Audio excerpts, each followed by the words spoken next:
Enriched uranium ng Iran, planong kunin ng Amerika. Ano kayang gagawin nila dyan? No? Pag-usapan natin mula rito sa Net25 News and Information. Kunin ng Estados Unidos ang nakaimbak na enriched uranium ng Iran. Idiniit ni Pangulong Donald Trump na hindi papayag ang kanyang administrasyon na manatili sa Tehran ang naturang mineral na anyay gagamitin ng Iran para mag-develop ng nuclear arms. So balak kunin ni Donald Trump, ni US President Donald Trump, ang enriched uranium na nakaimbak dito sa Iran. Ang tanong, paano niya kaya makukuha? Kukunin niya kaya ito ng puwersahan o ibibigay kaya ito ng Iran? Kasi mga tol, marami ng pahayag ang Iran at ganun din yung pahayag ng kanilang Supreme Leader. Ayon sa mga ibang balita na napanood na natin, hindi nila isusuko itong enriched uranium dahil yan ay karapatan daw nila. Kaya ang tanong, paano ito kukunin ni Trump? No, tuloy natin. Jessica Valeria for the news. Balak kumpiskahin ng US pagkatapos ay sisirain ang imbak na uranium ng Iran. So sisirain nila, no? Ganun ang gagawin nila. Sinabi ng Pangulo na hindi papayag ang US na mapasa kamay ng Tehran ang naturang mineral resource. Mapasa kamay, nasa kamay na nga ng Iran eh. No, we get the highly enriched. We will get it. We don't need it. We don't want it. We'll probably destroy it after we get it, but we're not going to let them have it. Okay? Kukunin nila pero hindi daw nila kailangan yon at ayaw daw nila yon kaya sisirain daw nila pero hindi daw nila hahayaan na mapasa kamay lang ito ng Iran. Pinaniniwala ang may 900 pounds ng highly enriched uranium ang Iran. Ayon kay Trump, ibinaon ang naturang material nang atakihin nito ng US at Iran. Binaon. Naging mahalagang issue ang pagbawi ng uranium sa kampanya ng US na tiyaking hindi makakapag-develop ng armas nuklear ang Iran. So ngayon, marami syempre magbibigay ng kanya-kanyang sariling opinion at sariling kuro-kuro, sariling palapalagay. Pwede kayong magbigay ng sarili ninyong komento sa comment section sa ibaba. Ano sa tingin ninyo mga tol? Paano ito kukunin ni Donald Trump? Meron na ba silang kasunduan ng Iran at nag-agree na ba ang Iran na ibibigay nila, i-hand over nila sa Amerika ang kanilang enriched uranium? O puwersahan nilang itong kukunin? Siyempre, pag sinabing puwersahan mga tol, nangangahulugan niya na aatake na naman sila rito sa Iran. Bagamat pinagbigyan niya, sabi nga gano'n ni Trump, nakiusap daw sa kanya yung tatlong leader dito sa Middle East, Qatar, Saudi Arabia at UAE, na wag munang umatake dito sa Iran dahil nga nagkakaroon ng seryosong usapan ngayon etong mga Arab region o Arab nation. Pero kung may mga ganitong pahayag si Donald Trump, isa yan sa pwede nating maging tanong paano ngayon nila kukunin ito? Siyempre, kung puwersahan yan, mga tol, may posibilidad na mag-restart na naman etong digmaan sa pagitan nilang dalawa.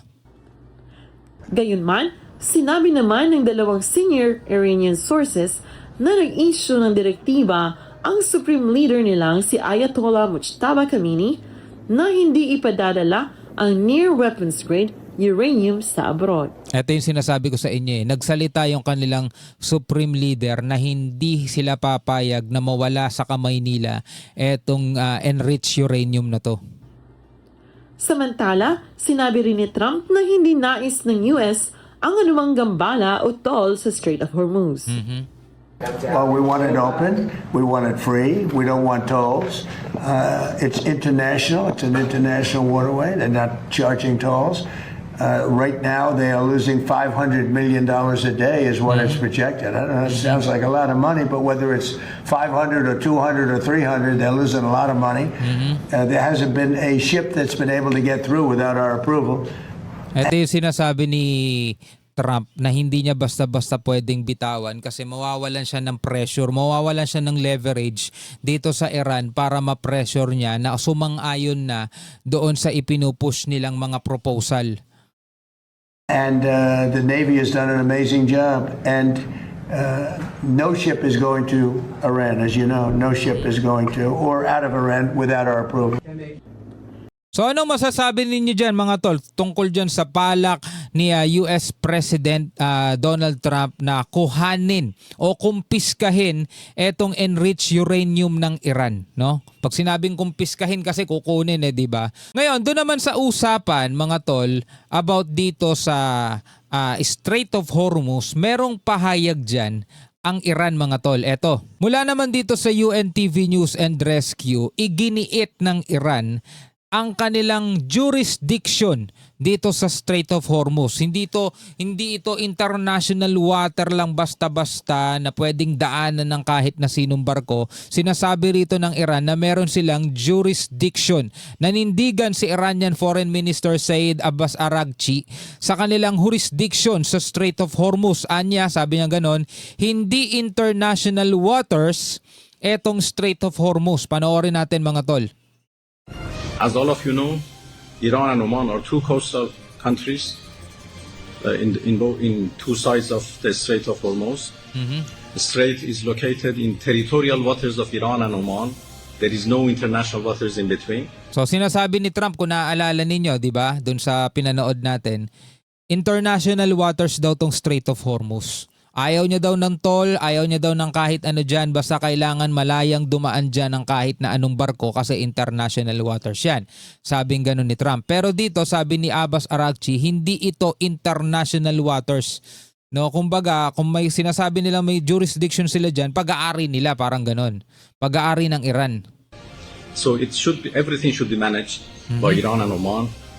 Hindi sakop ng international waters ang Strait of Hormuz. Ito ang mariing paninindigan ni Iran Foreign Minister Said Abbas Araghchi. Sa kanyang paliwanag, bahagi ng coastal waters ng Iran at Oman ang strait, kaya sila lang ang dapat mag-usap kung paano ito pamamahalaan. Safe passage of all vessels is our policy and in our interest, and we are ready to help those who want to pass safely and securely. We make arrangements for the safe passage of all vessels from the Strait of Hormuz, together with Oman. Batay sa Together with ulat, Oman. nag-uusap na ang Iran at Oman kaugnay ng paglalagay ng permanent toll sa mga dadaan sa Strait of Hormuz. Permanent toll. Kamakailan naglabas ng mapa ang Islamic Republic ng Iran sa pamamagitan ng bagong tatag na Persian Gulf Strait Authority o PGSA sa nasasakop ng kanilang pamamahala sa Strait of Hormuz. Batay sa defined boundaries ng Strait of Hormuz, isinailalim sa PGSA ang Kuma Barak sa Iran at ang timugang bahagi ng Fujairah sa United Arab Emirates hanggang sa isla ng Qasem at Al-Quwain sa kanlurang bahagi. Ibig sabihin nito, ang lahat ng entry at exit points mula sa Gulf of Oman papasok sa strait ay babantayan ng Iran. Oh. Muling iginiit ni Minister Araghchi na bukas ang Strait of Hormuz at malayang makadadaan ng mga barkong hindi kaalyado ng US at Israel. Anumang pagtatangka ng walang paalam ay ituturing na iligal at kailangan aniyang makipag-ugnayan sa kanila upang magabayan ang barko sa pagdaan sa strait dahil sa mga nakatanim na bomba. So talagang kakapitan na nga ito ng Iran, no? At saka ng Oman, mga tol. Pero maraming pwedeng mangyari kasi ito'y pwedeng pagmulan na naman ng panibagong girian. The Strait of Hormuz is open, and all vessels can pass except the vessels belong to those countries who are in war with us, who are fighting In war with us, sabing ganun. with us. Those vessels So hindi porket kaalyado ano lang, kung baga lahat daw ng mga kasangkot doon sa gera sa kanila. to those countries who are in war with us, who are fighting with us. Those vessels who want to pass should obviously coordinate with our military because of the mines and obstacles which exist. So we will guide them to pass. Bradley Robuza, Medyo umiinit na naman mga tol ang tensyon dito sa Strait of Hormuz dahil sa mga ganito. Dahil nga sinabi ni Trump, di ba, international waters daw to, hindi nata sinasabi ng iba mga tol. Pero ayon sa Iran, ito'y hindi international waters. Ito ay may jurisdiction ang Iran dyan. Ngayon, kayo, ano ang inyong masasabi tungkol dyan? Pwede kayo magbigay ng inyong sariling komento sa ibaba.